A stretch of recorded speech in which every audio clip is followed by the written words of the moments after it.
Okay, hello everyone. My name is Mariana and I'm an educator at the Natural History Museum of Utah. And today I'll be leading our question and answer session of the Research Quest Live. So remember, if you have a question for our guest today, press the Ask a Question button or leave a comment on Facebook, okay? Thank you so much. So today we have a special guest.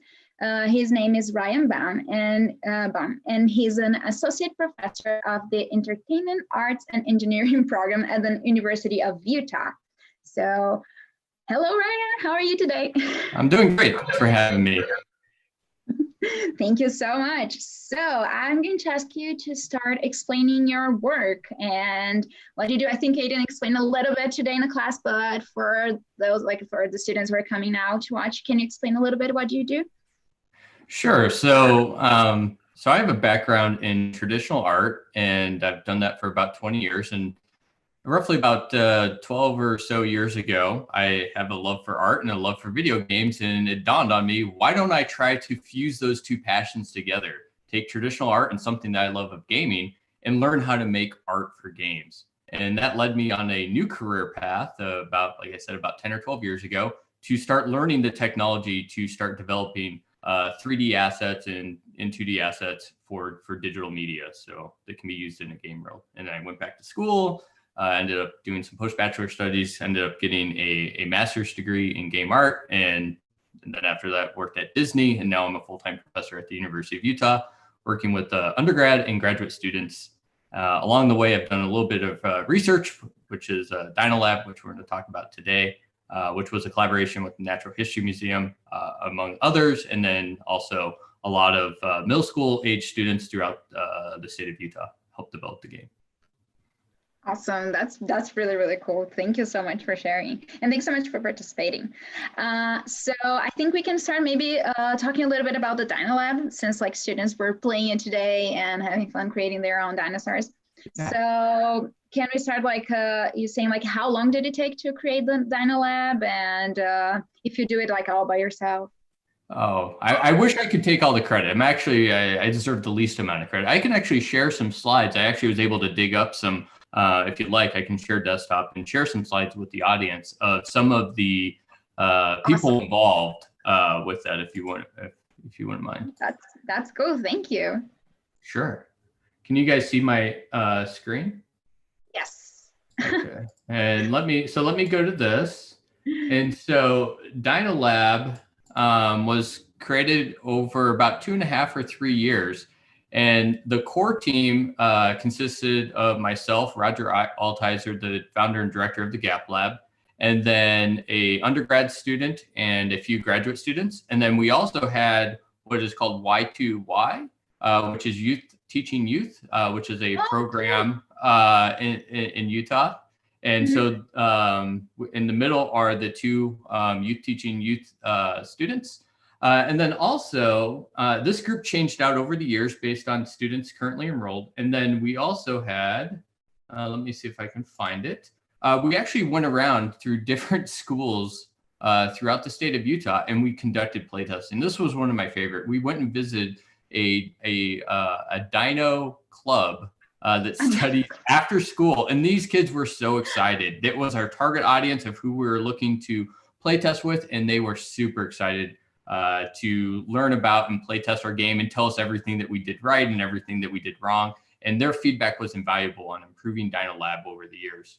And so here's some more slides. And so when they would play test, we would just observe and see where they were struggling, what they got. We'd try to read their facial and body reaction. Also, one thing that was really interesting, it wasn't planned, but depending on the school, they'd have different technology. And some of them might not have access to the internet, or they might not have a computer lab readily available. So at this location, we brought our own laptops loaded up with the game. And there was more students interested in playing the game than we anticipated. And so we actually had to pair them up, and we actually found out that having 2 students play the game in collaboration led to more talking and critical thinking, which was the goal of the game. And then we started building it around the idea that 2 people would be talking and discussing their decisions and, oh, you should try this head and this body and this tail, et cetera, et cetera. And so it actually really drove the development of the game, was working directly with the play testers. In this case, it was middle school students, and some of you played it today. So that's so cool. And yeah, and totally, like, the discussion is really important today for our Dino Lab. We had a lot of like students like telling us what they were doing, their ideas and all that. That's really, really cool. I didn't know that they have like a Dino Club. That's so awesome. Yeah. But how long did it take, like the process of, like, I can imagine that it's like a long process of creating the game. Sure. Yeah. So this is about two and a half years, and went through many iterations. We follow something that's called a play-centric development cycle. And so what you do is you might start by developing just some big picture blue sky ideas, and then you have to come down and you bring in all the partners. It's like, where is this game going to be played? Okay, it's going to be played in an educational. It's played in school, so it needs to fit that environment. How much time does the average teacher have allotted for a student or a group of students to play this game? We can't make a game that's 20 hours long, because school day is 6 hours or 8 hours long, and so it has to fit that time frame. So we did some big brainstorming. We went and we talked directly to the students in the beginning, and we asked them what type of game they would like to play. We talked to the teachers and we said, hey, what are your concerns? What are your learning objectives? How does that fit within the core learning objectives, particularly in the state of Utah? And then we'd make a build, and then we talked to the partners at the museum and leveraged the resources of dinosaurs, right, and all the cool stuff that they have. And so we'd make what we call prototype, which is a very rough build of all the basic mechanics. And then we'd go and we'd play test it. We'd get feedback. And sometimes the feedback would be, well, you have to start over. Sometimes it'd be big changes or small changes. But as you go through the course of development, you go and you build, you play test, you listen to the feedback, regardless of how harsh it may sound.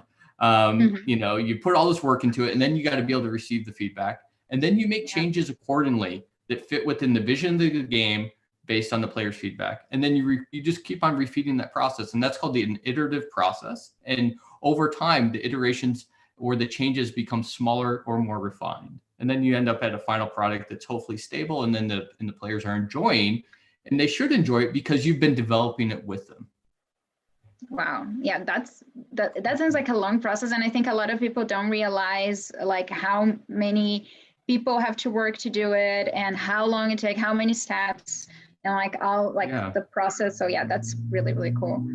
And I was going to ask you, like, what is your favorite part of this process of making like a video game? Like, do you have a favorite step?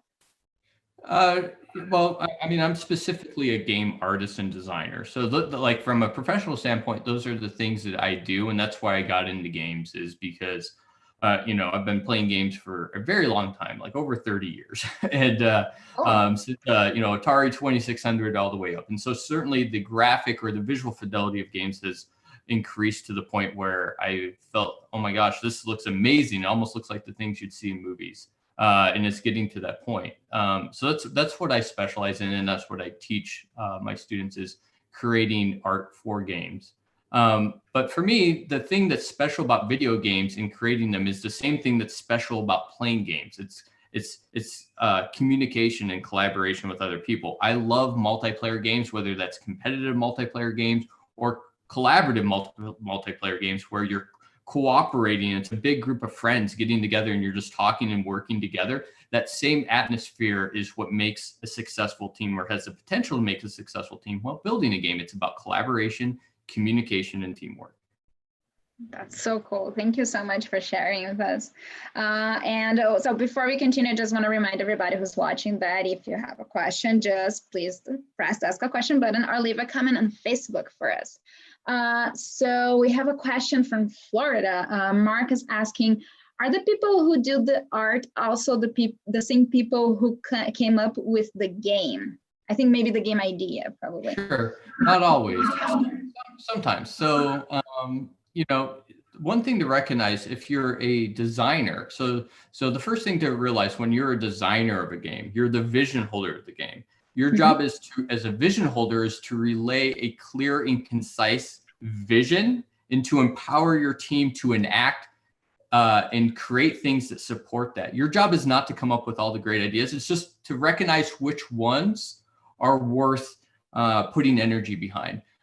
So the initial pitch of the game could come from anywhere. A lot of studios will have, depending on how they're formed, they might have like an open pitch session. At the University of Utah, we encourage all our students to learn how to pitch. We also encourage all of our students to learn the basic language of design. So that way, regardless if you're a programmer, a producer, an artist, an animator, we're at least all speaking the same language. So when I say when I say this, we all know I mean this. And when you say that, I understand that you mean that. I might not know how to program, but I at least understand where you're coming from. And that way we're all moving in the same direction. So it's important to understand that good ideas can come from anywhere. Yeah, for sure. Yeah, that's all cool. So Oliver in Washington is saying, we learned from the Dino Lab about fossils and dinosaurs. Have you ever learned something from a video game? Oh, sure. So I was thinking about this, and I mean, there's so many. But I, you know, in the spirit of this conversation, I think one of my favorite games playing as a kid was there's only 2 games available to play in school when I was probably the same age as our viewers. Oregon Trail and Where in the World is Carmen Sandiego. And I loved both of those. Where in the World Carmen Sandiego was amazing because back then it would ask you questions and it would say, go find the almanac, which or the atlas or whatever it was in the library, and look on this page and find out where the borders of these countries are. And so just learning basic geography and learning populations, learning about the climate, learning about just a bunch of different things. And it didn't feel, and the important thing about both of those games is they were fun. They were fun games. And at the same time, you were learning, and you tend to remember those things that you enjoy. So I think those are my two fun memories. The typing simulator game that they had to learn how to type was something I was no good at. I did not learn how to type very well until I was in college. But I have definitely fond memories of Carmen Sandiego. Yeah, that's really, really cool. I think like we all have like experiences. We all know people who learn a lot like through the video games.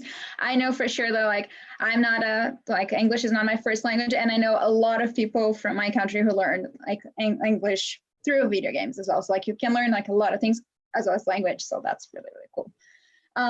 So also related to education part and video games. Alice from North Carolina is asking, can you tell us more about how learning and gaming overlap? And like, if you can tell us like a little bit more of like how games can be used for the education part. Sure. Can you guys still see my screen? Yes. Okay, let me see here. Number one, as I'm finding like a couple slides. Number one, collaboration. You know, in today's world and the way that things are moving, regardless of the industry, the ability to work with other people, to communicate, is at the key of success anywhere. In gaming and community and learning how to communicate and work together is at the heart of gaming. It's the heart of creating games, as I mentioned before. I do think it was in this slide deck. If it's not, I'm gonna go to this one real quick because I know it's in here. So there's a couple things. Sophie, you can see this. So number one, you know, when we're playing games, it's different than any other medium or media. Okay. You know, it stimulates our brains in other ways. Just you know, it just gets us so engaged that they're interactive experiences. It involves all of our senses, right? Like if you tried something in VR or AR and it merges the virtual and the real world together. And we can see this here from the study. Here's a scan of a human brain, and it involves all these things. It involves you know, puzzle solving and critical thinking, like all these things that are so important that we talk about important in games at the heart. You know, our minds are open up to these things and we enjoy them because we're experiencing them in a playful way. And games also have reward systems where we do something. We usually have a good indication if we're doing well or not. And sometimes that's not the case when we're experiencing something in the real world. In the real world, we might do something, and maybe we help our family do the dishes, or we take out the trash. And I know this is like a crazy example, but maybe we're lucky and we get an allowance, right? But that allowance, notice that typically after you do the dishes, your parents don't hand you $5, right? At the end of the week, you get your allowance, right? So it's a week removed, right? In a game, you almost always get the reward of your performance immediately. And so the way you get immediate feedback and through all your different senses of how well you're doing. Okay, so they're really, really good. Now, in terms of, I think the question was also about serious games. Yes. Okay, so serious games, and I talked a little bit about this with Oregon Trail and Carmen Sandiego, and of course with Dynalab, is that serious games, for the thing is they're designed with a purpose of solving a problem. So games, if you think of it like, this is really oversimplified, but games for entertainment are created for me to give the player problems to solve. Okay. A serious game or a game for learning is I'm designing a game to help the player solve a real world problem. So at the end of the day, there's that immediate connection. That could be educational. It could be something that's supposed to make awareness of something the player might not be aware of, or it could be something that drive empathy to help them, or an advocacy or something like that. So there's a lot of other things other than entertainment. It doesn't mean they don't have to be fun. They can be fun still. And I hope people are enjoying Dynalab. Oh, I'm sure they are. So here's Dynalab too. So yeah, I'm sure we were having a lot of fun here. Every success of like the dinosaur, we were like, yes. Yeah, I think that's one thing that we designed early on, is that initially when we designed Dynalab is like, and you think of a game, there's a pass and a fail state. Either you did it right or you did it wrong.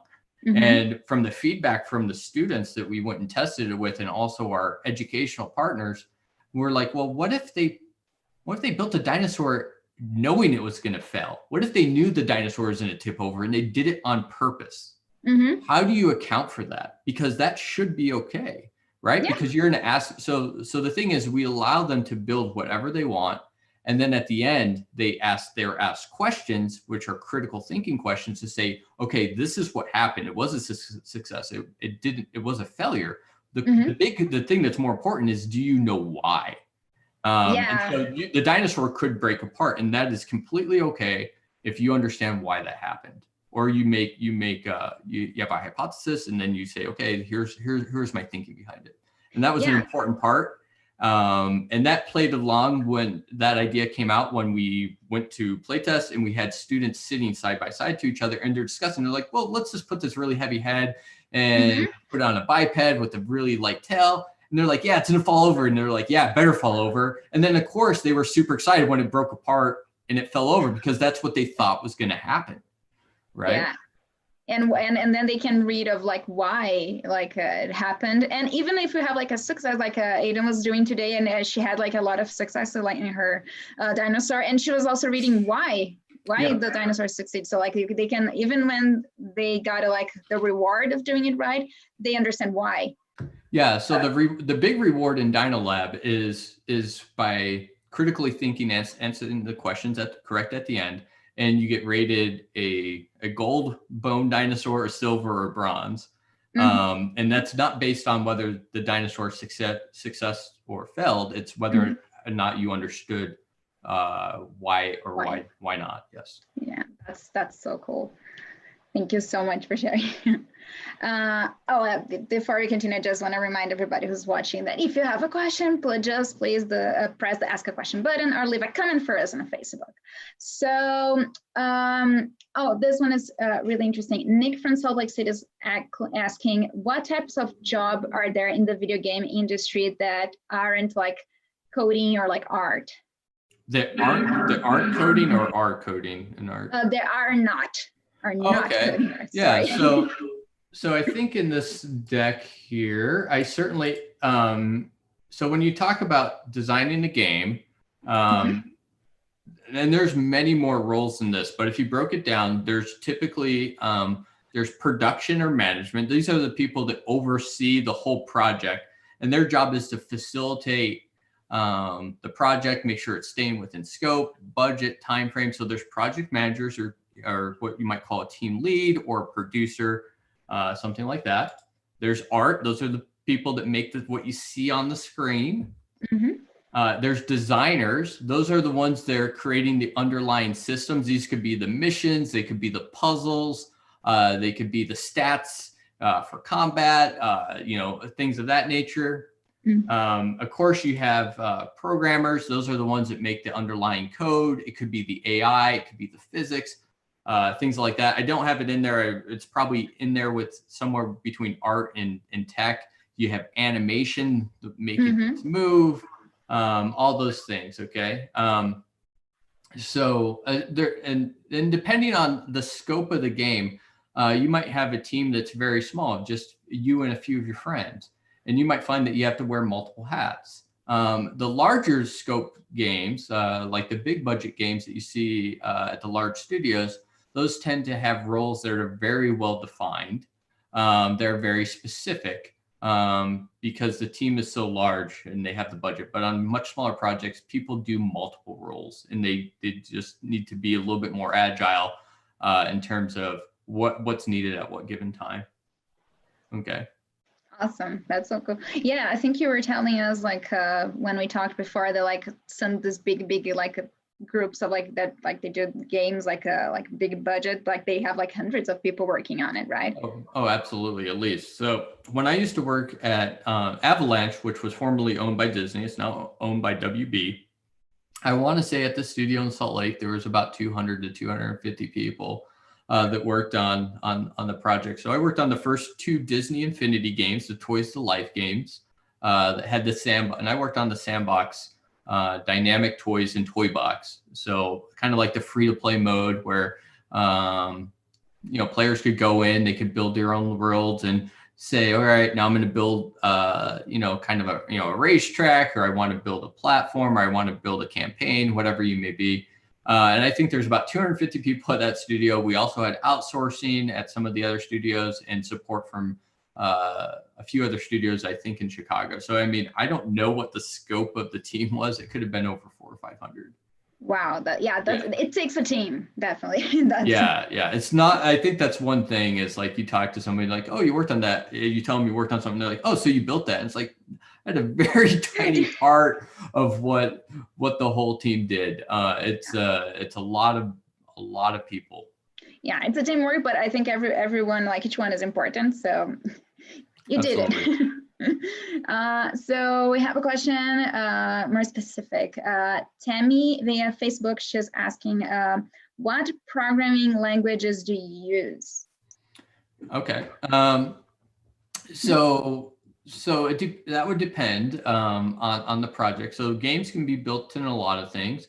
I actually have something right here for you guys. Can you see this? Mm-hmm. All right, let me full screen this. So for those people looking to get started for the big leagues, let me just say this too, okay? Because I think we only got about 5 minutes, okay? And again, I'm guessing that the majority of our audience is probably in middle school or just entering high school, maybe. So, yes. So first off, if you're thinking about going into video games as a career, number one, stay in school. It is near impossible. It's very, very difficult. You got to get at least a high school diploma to start opening those doors. STEM, science, technology, engineering, art. I'll add that. So STEM with an E is technically STEAM. Okay. So, that platform on PC, art and math education.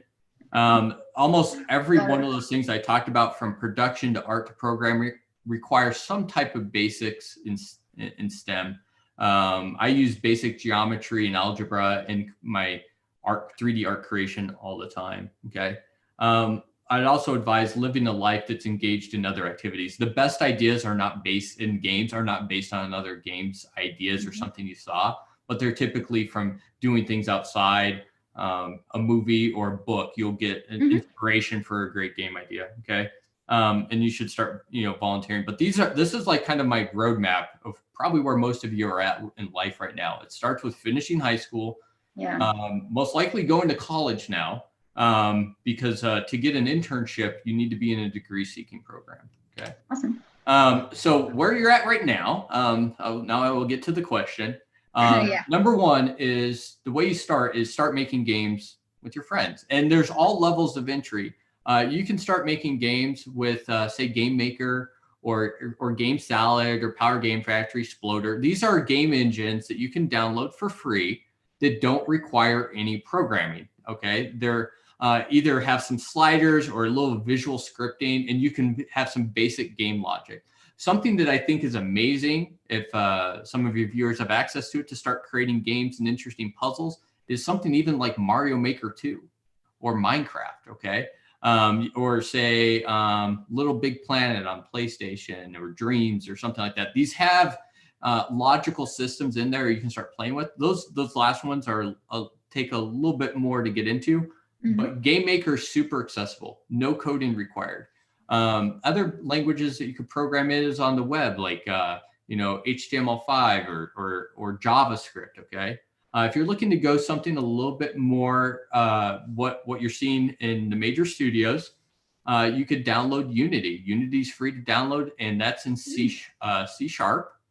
Okay, or Unreal Engine 4. Unreal Engine 4 is 100% free as well, and there you can program in C++. Or you can go in and you can start creating game logic in something called visual scripting, which is a node-based system or blueprint, where you basically have some nodes and you say, when this happens, have this happen. And then you're just drawing out the things. When it comes to basic coding language, I think it would be a benefit of everyone, regardless of discipline, is learn some Python, some basic scripting to automate tasks that are redundant.